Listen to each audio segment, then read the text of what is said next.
একাদশ দ্বাদশ শ্রেণীর অর্থনীতি বিষয়ের সুপ্রিয় শিক্ষার্থীরা,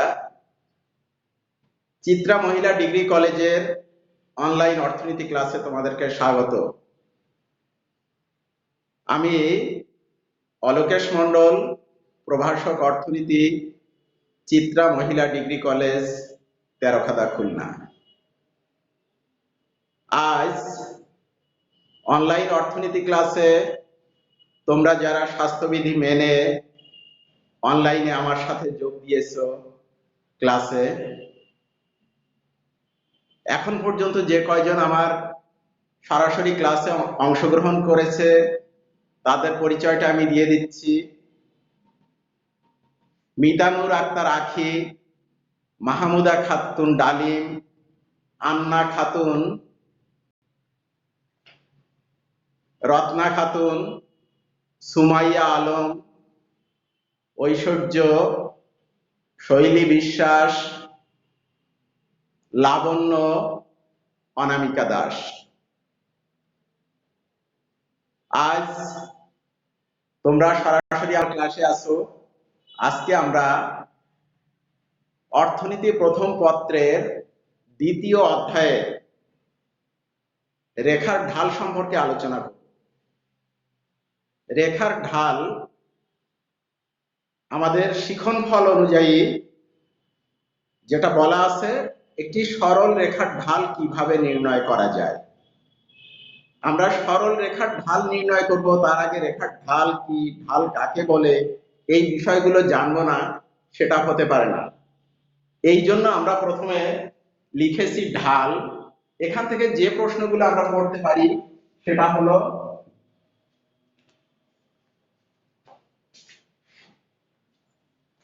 প্রথমত ঢাল কি, দ্বিতীয়ত রেখার ঢাল কি, রেখার ঢাল কি, সরল রেখার ঢাল, ঢাল নির্ণয়। এই সরল রেখা ডান দিকে ঊর্ধ্বগামী সরল রেখা হতে পারে,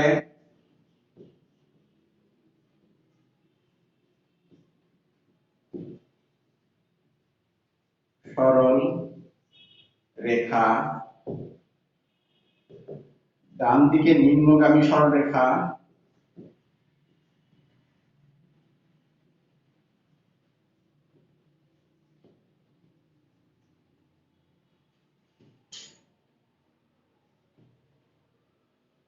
লম্ব অক্ষের সমান্তরাল সরলরেখা,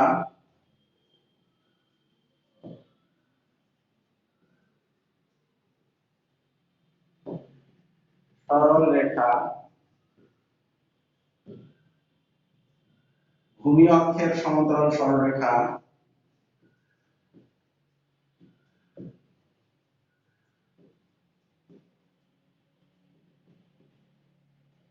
সরলরেখা।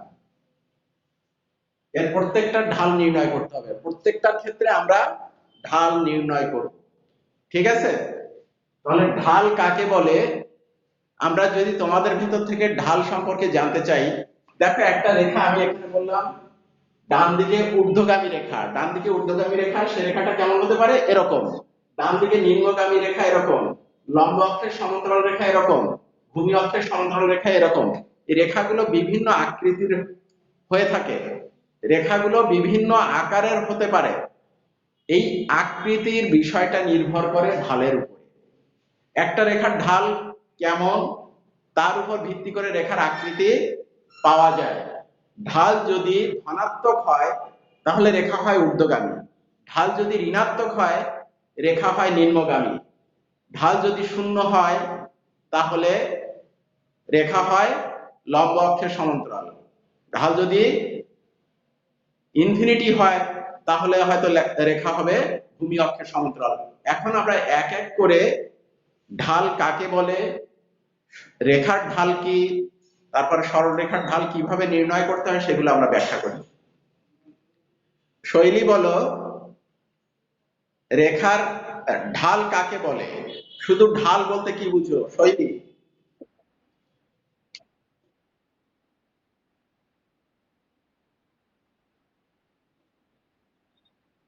তাহলে কোন অপেক্ষকের স্বাধীন চলকের পরিবর্তনের ফলে অধীন চলকের মানের যে পরিবর্তন হয় এই দুইয়ের অনুপাতকে রেখার ঢাল বলে।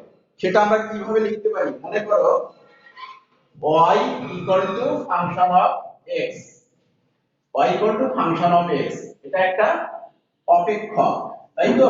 এখানে x হলো স্বাধীন চলক, y হলো অধীন চলক। আমাদের ঢাল বের করতে গেলে কি করতে হবে? ঢাল equal to del y by del x, ঢাল equal to del y by del x, অধীন চলকের পরিবর্তন বাই স্বাধীন চলকের পরিবর্তন, অধীন চলকের পরিবর্তন বাই স্বাধীন চলকের পরিবর্তন। মানে স্বাধীন চলকের পরিবর্তনের ফলে অধীন চলকের মানের যে পরিবর্তন হয় এই দুইয়ের অনুপাতকে ঢাল বলে। ডেল দিয়ে পরিবর্তন বোঝানো হয়, এই বড় হাতের ডেল দিয়ে বোঝানো হচ্ছে পরিবর্তন, এই পরিবর্তনটা একটু বেশি পরিবর্তন বোঝানো হয়। আর ছোট হাতের ডি দিয়ে বোঝানো হয় সূক্ষ্ম পরিবর্তন। তাহলে এখানে যে ডেল চিহ্ন ব্যবহার করলাম এই ডেল চিহ্ন দিয়ে পরিবর্তন প্রকাশ করা হলো। তাহলে ঢাল হলো অধীন চলকের পরিবর্তন বাই স্বাধীন চলকের পরিবর্তন। এখন এই পরিবর্তনটা কিভাবে আমরা বের করব? বা ঢাল হতে পারে কি? ঢাল ইকুয়াল টু অধীন চলকের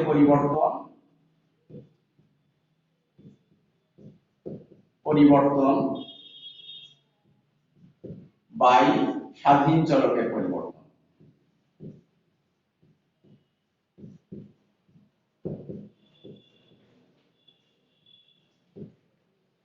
বা ঢাল ইকুয়াল টু লম্ব বাই ভূমি, লম্ব বাই ভূমি, এমন আমরা দেখে থাকি ঢাল ইকুয়াল টু লম্ব বাই ভূমি। এই একটা স্থানাঙ্কায়িত করা হলো।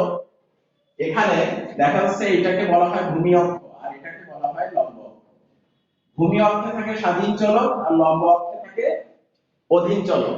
তাহলে অধীন চলকের পরিবর্তন বাই স্বাধীন চলকের পরিবর্তন, অধীন চলকের পরিবর্তন মানে লম্ব অক্ষের পরিবর্তন বাই ভূমি অক্ষের পরিবর্তন। ঠিক আছে? এটা হতে পারে আমাদের ঢাল। এই রেখার ঢালটা কিভাবে বের করা যায়? রেখার ঢাল কাকে বলে? ঐশ্বর্য, অ্যাটেনশন প্লিজ। রেখার ঢাল কাকে বলে? কোন একটা রেখা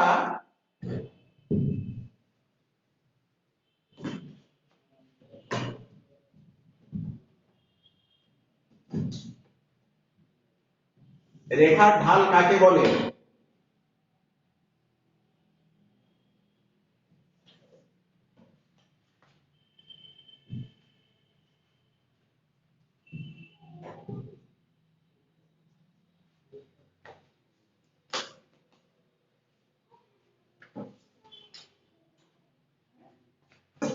দেখো এই একটা রেখা, মনে করো পিকিউ একটা রেখা। এই রেখাটা, এই অক্ষটাকে বলা হয় এক্স অক্ষ বা ভূমি অক্ষ। এই এক্স অক্ষের এ পাশের মানগুলা, এই ডান পাশের সব মান পজিটিভ, ডান পাশের সব মান পজিটিভ, আর এখানে দুটোই নেগেটিভ আর এটা নেগেটিভ পজিটিভ।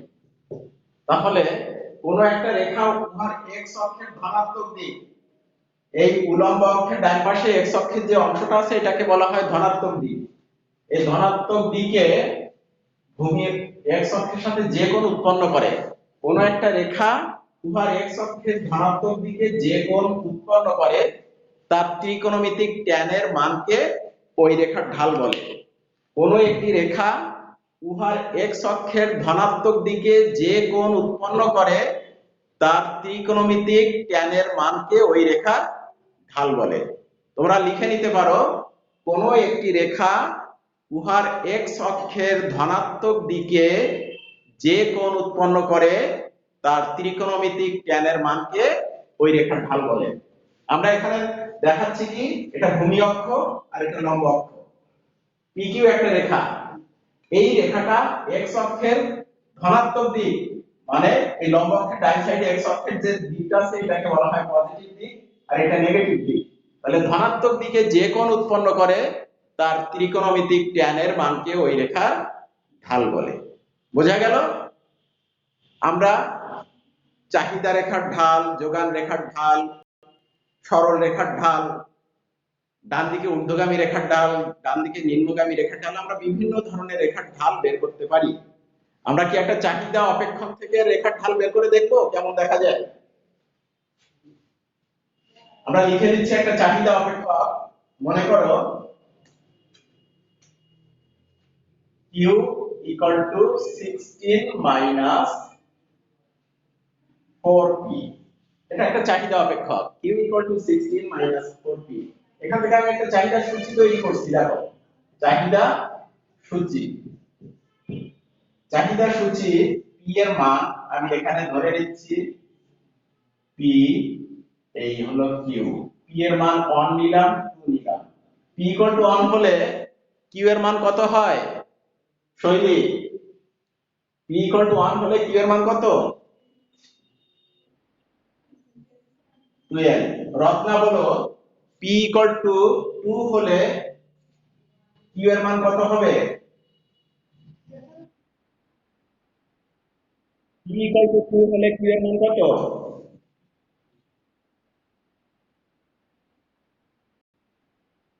4 দুগুণে 8, 16 থেকে 8 গেলে কত?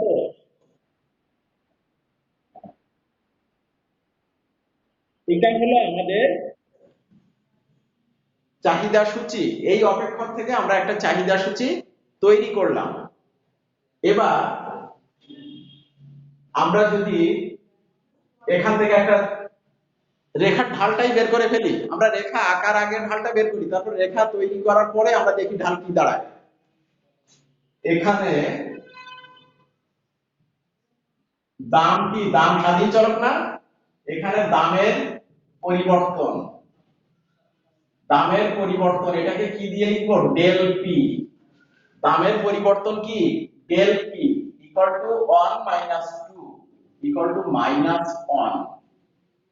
চাহিদা পরিবর্তন, চাহিদা পরিবর্তন del Q, del Q equal to কত? চাহিদার পরিবর্তন ডেল কিউ ইকুয়াল টু 1 থেকে যদি 2 বিয়োগ করি, এখানে 12 থেকে 8 বিয়োগ করব, 12 মাইনাস 8 ইকুয়াল টু কত? 4। ঠিক আছে? আঁকি এবার, আঁকি এবার আমরা ঢালটা কিভাবে বের করব? ঢাল ইকুয়াল টু অধীন চলকের পরিবর্তন বাই স্বাধীন চলকের পরিবর্তন। অধীন চলকের পরিবর্তন বাই স্বাধীন চলকের পরিবর্তন।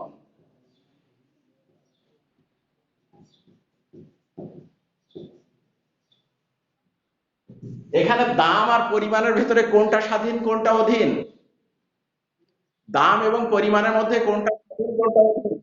ঐশ্বর্য বলো, ঐশ্বর্য, দাম আর পরিমাণের মধ্যে কে স্বাধীন কে অধীন? দামটা স্বাধীন না? দামের উপরে চাহিদা নির্ভর করছে, তাহলে দামটা স্বাধীন না নাকি? তাহলে দামটা যদি স্বাধীন হয় তাহলে স্বাধীন চলক উপরে হলো অধীন চলকের পরিবর্তন, তাহলে অধীন চলকের পরিবর্তন কি হবে? Del Q. আর স্বাধীন চলকের পরিবর্তন কি হবে? ডেল পি ইকুয়াল টু কত লিখবো?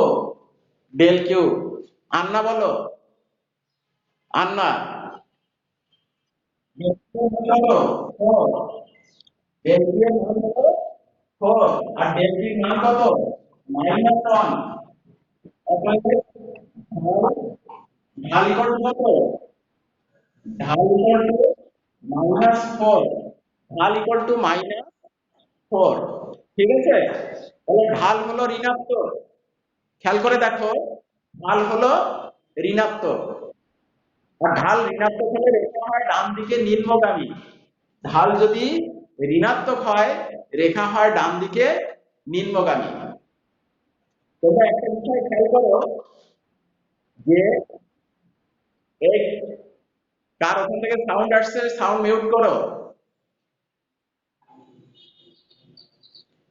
এখানে একটা বিষয় খেয়াল করো, এখানে আমরা দেখতে পাচ্ছি ঢাল ঋণাত্মক, তবে অর্থনীতিতে আমরা যে সমস্ত চিত্র এঁকে থাকি দাম এবং পরিমাণ আমরা একটু ব্যতিক্রম করে থাকি।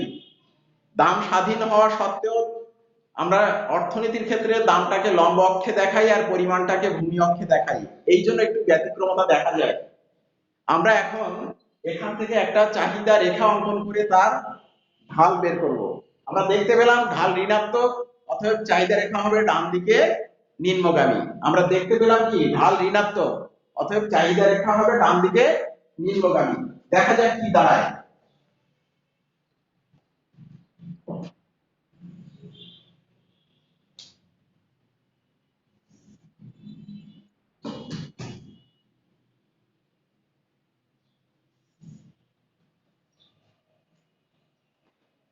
লম্ব অক্ষে পি, ভূমি অক্ষে কিউ, এটুকুই হলো ব্যতিক্রমতা, যে আমরা সাধারণত ভূমি অক্ষে স্বাধীন চলক দিয়ে থাকি, কিন্তু অর্থনীতির ক্ষেত্রে যেটা ব্যতিক্রমতা দেখি সেটা হলো আমরা লম্ব অক্ষে স্বাধীন চলক আর ভূমি অক্ষে অধীন চলক দেখাচ্ছি। এটা আমরা এভাবেই করে সবাই অভ্যস্ত, এই জন্য এখানে একটু ব্যতিক্রমতা দেখা যায়। দাম যখন 1 টাকা তখন চাহিদার পরিমাণ কত একক? 12 একক। দাম যখন 2 টাকা, তখন চাহিদার পরিমাণ হলো 8 একক। আমি এখানে এই অল্প জায়গার ভেতরে আমি 8 ধরালাম, এই 8, আর এখানে মনে করো এই 12। ঠিক আছে, এখানে এই অল্প জায়গার ভেতরে 8 ধরালাম আর ওটু দিয়ে 12। একে আছে কত?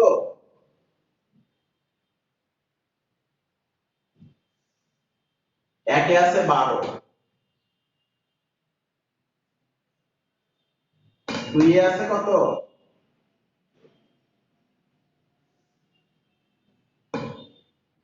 দুইয়ে আছে 8।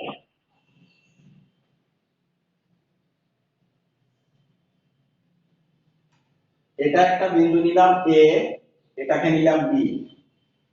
এই এ বি যোগ করে আমরা কি পেলাম?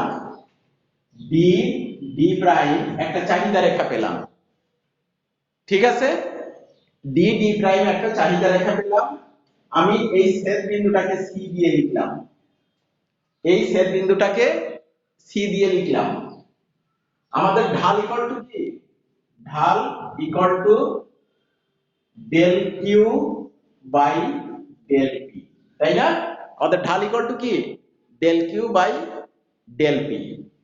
এখানে ডেল কিউ কতটুকু? কোন অক্ষে কিউ? এই অক্ষে।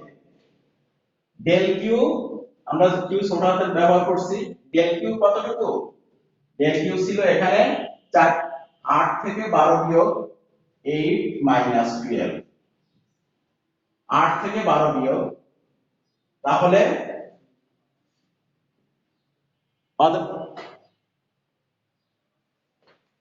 8 মাইনাস 12, তাহলে 8 এর সাথে রিলেটেড কোনটা? 2। ডেল পি হলো 2 মাইনাস 1। খেয়াল করে দেখো, আমি যদি 8 এর থেকে 12 বিয়োগ করি ডেল কিউ, তখন 8 এর সাথে রিলেটেড কোনটা? এখানে 2। 8 এর সাথে রিলেটেড হলো 2, 2 থেকে 1 বিয়োগ হবে 2 মাইনাস 1, তাহলে এখানে আসছে -4 আর এখানে আসছে 1 ইকুয়াল টু -4। আমরা দেখতে পেলাম আমরা যে চাহিদা রেখাটা অঙ্কন করলাম তার ঢাল নেগেটিভ, তাই চাহিদা রেখাটা ডান দিকে নিম্নগামী। আমরা দেখতে পেলাম যে চাহিদা রেখাটা আঁকা হলো তার ঢাল ঋণাত্মক, তাই রেখাটা ডান দিকে নিম্নগামী। আমরা যদি এবিসি ত্রিভুজের মাধ্যমে দেখি, এখন এ এ বি সি ত্রিভুজ থেকে ঢাল নির্ণয় করি। এবিসি ত্রিভুজ থেকে ঢাল নির্ণয় করলে আমরা দেখতে পাচ্ছি কি ঢাল ইকুয়াল টু,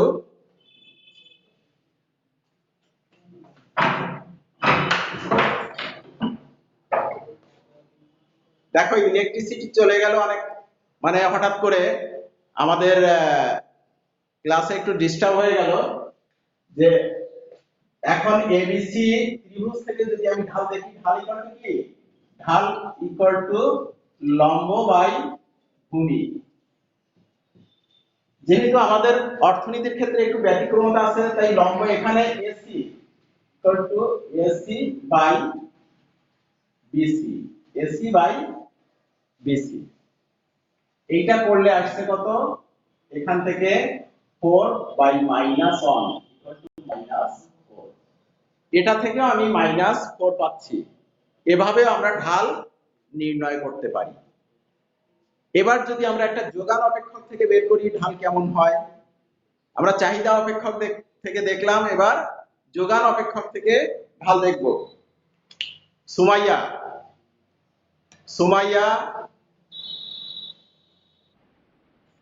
সুমাইয়া, আমরা ঢালের যে সংজ্ঞাটা পড়লাম একটু আগে, একটা রেখার ঢাল কি কাকে বলে? রেখার ঢাল বলতে কি বুঝো?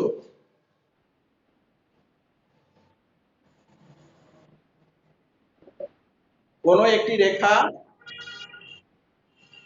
কোন একটি রেখা উহার এক অক্ষের ধনাত্মক দিকে যে কোণ উৎপন্ন করে তার ত্রিকোণমিতিক ট্যানের মানকে ওই রেখার ঢাল বলে। আমরা এখানে কি একটা চাহিদা রেখার ঢাল বের করলাম, এবার আমরা একটা যোগান রেখার ঢাল বের করে দেখি। আমরা ওই একই সমীকরণ রেখে আমি এখানে প্লাস চিহ্ন দিয়ে দিলাম, হয়ে গেল একটা যোগান সমীকরণ। এটা হয়ে গেল একটা যোগান সমীকরণ। এবার এখান থেকে চাহিদা সূচি না লিখে লিখছি আমি যোগান সূচি, যোগান সূচি। এবার p ইকুয়াল টু 1 হলে q এর মান কত, p ইকুয়াল টু 2 হলে q এর মান কত? p ইকুয়াল টু 1 হলে আমি দেখি, আখি বলো, p ইকুয়াল টু 1 হলে q এর মান কত?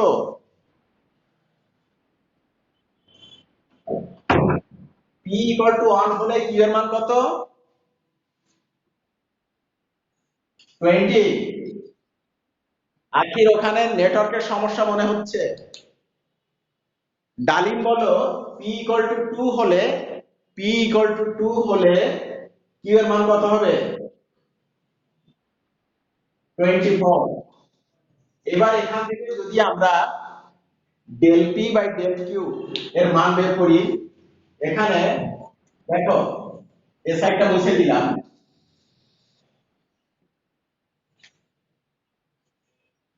এখানে ডেল পি ইকুয়াল টু কত, ডেল পি মানে কি দামের পরিবর্তন, ডেল পি ইকুয়াল টু কত এখানে, দেখো এখানে ডেল পি ইকুয়াল টু কত, আমি কোনটা থেকে কোনটা বিয়োগ করব, 1 minus 2, 1 minus 2 equal to minus 1। আর ডেল কিউ ইকুয়াল টু কত, ডেল কিউ 1 থেকে যদি কিউ বিয়োগ করি 20 থেকে 24 বিয়োগ করব, 20 মাইনাস 24 ইকুয়াল টু কত, 4। এখন এখন ঢাল কি হবে, ঢাল equal to del Q by del Q, del Q by del q. তোমাদের কারো একজনের নেটওয়ার্ক সাউন্ড আনমিউট করা আছে, সেখান থেকে সাউন্ড আসছে। ডেল কিউ কত, -4 আর -1 ইকুয়াল টু হয়ে গেল কত, 4। তাহলে আমরা কি দেখলাম, ঢাল পজিটিভ। আর ঢাল যদি পজিটিভ হয়, রেখা হয় কি, রেখা হয় ডান দিকে ঊর্ধ্বগামী, তাই না? ঢাল যদি পজিটিভ হয়, রেখা হবে ডান দিকে ঊর্ধ্বগামী। আমরা এখন এই ডান দিকে ঊর্ধ্বগামী রেখা মানে যোগান অপেক্ষক থেকে একটা রেখা এঁকে দেখি সেটা ডান দিকে ঊর্ধ্বগামী হয় কিনা। আমি মুছে দিলাম এই সাইডে।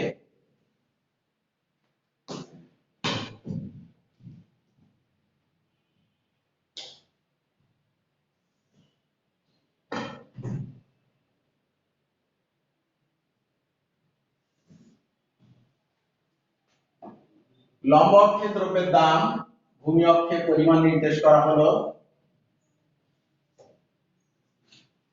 দাম যখন 1 টাকা তখন চাহিদার পরিমাণ আছে কত, 20 একক। দাম যখন 2 টাকা তখন চাহিদার পরিমাণ আছে 24 একক। আমি এখানে একটা ক্রেস্ট চিহ্ন দিয়ে দিলাম, দিয়ে এইটা হলো 20 আর এখানে এটা 24। দাম যখন 1 টাকা তখন চাহিদার পরিমাণ কত একক, 20 একক।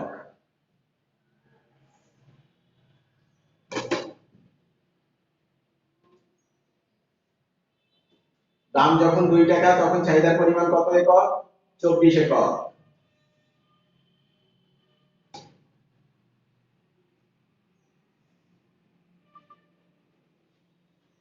এটা হলো এ বিন্দু, এটা বি বিন্দু দিয়ে নির্দেশ করলাম আমি। এটা এ আর বি বিন্দু যোগ করে আমি যে রেখাটা পেলাম এটা এস এল দিয়ে লিখলাম, এটা যোগান রেখা। এ আর বি বিন্দু যোগ করে যে রেখা পেলাম এটা এস এস রেখা, এটাকে আমি বলছি যোগান রেখা।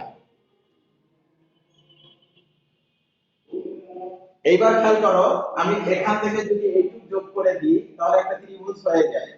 এখান থেকে যদি এইটুকু যোগ করে দিই, এই এই সি বিন্দু, এটা হয়ে যায় একটা ত্রিভুজ। আমরা ঢাল দুই ভাবে বের করতে পারি।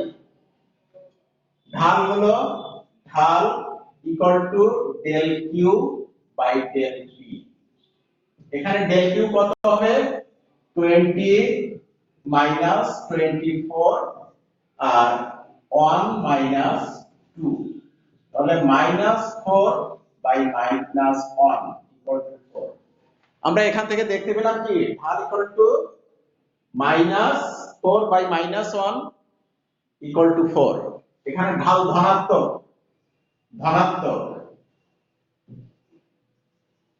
তাই রেখা হবে ডান দিকে ঊর্ধ্বগামী। ঢাল যেহেতু ধনাত্মক তাই রেখা ডান দিকে ঊর্ধ্বগামী। আমরা যদি এখান থেকে এই ত্রিভুজ এবিসি থেকে যদি ঢাল বের করি, ঢাল ইকুয়াল টু কি? ঢাল ইকুয়াল টু লম্ব বাই ভূমি।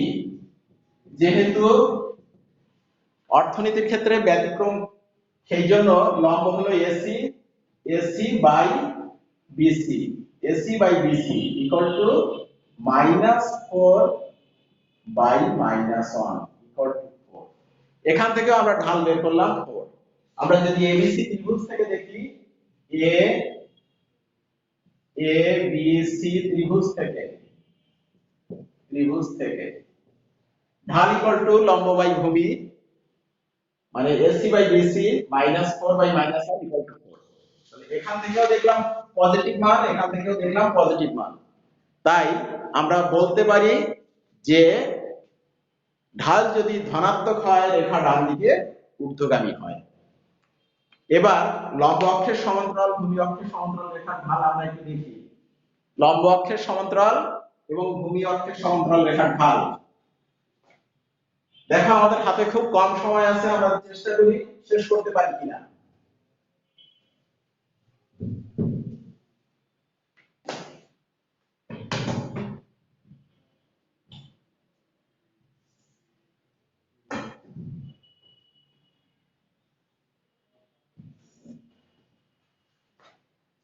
আমি এখানেও চাহিদা যোগান দিচ্ছি, কিউ পি। ধরে নাও একটা চাহিদা রেখা, লম্ব অক্ষের সমান্তরাল চাহিদা রেখা, এটা একটা কিউডি রেখা, এটা একটা চাহিদা রেখা। এখানে কিউ নট পরিমাণ স্থির,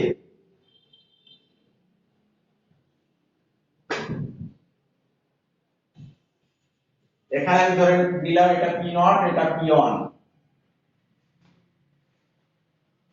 বা এটা আমি ধরে নিলাম 2, এটা 3, এটা 1, তাহলে 2 3 এর ব্যবধান আছে।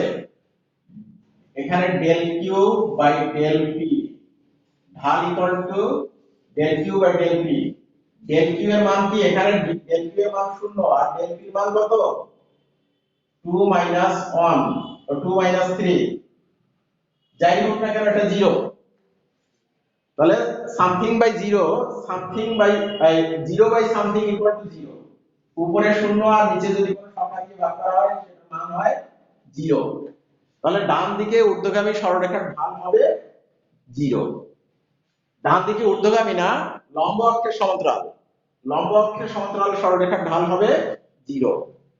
অনুরূপ ভাবে যদি আমরা ভূমি অক্ষের সমান্তরাল সরলরেখার ঢাল দেখি, তাহলে del Q by del p, তখন উপরে কিছু আসবে, কোন একটা সংখ্যা থাকবে সামথিং বাই 0, সেক্ষেত্রে আসবে ইনফিনিটি।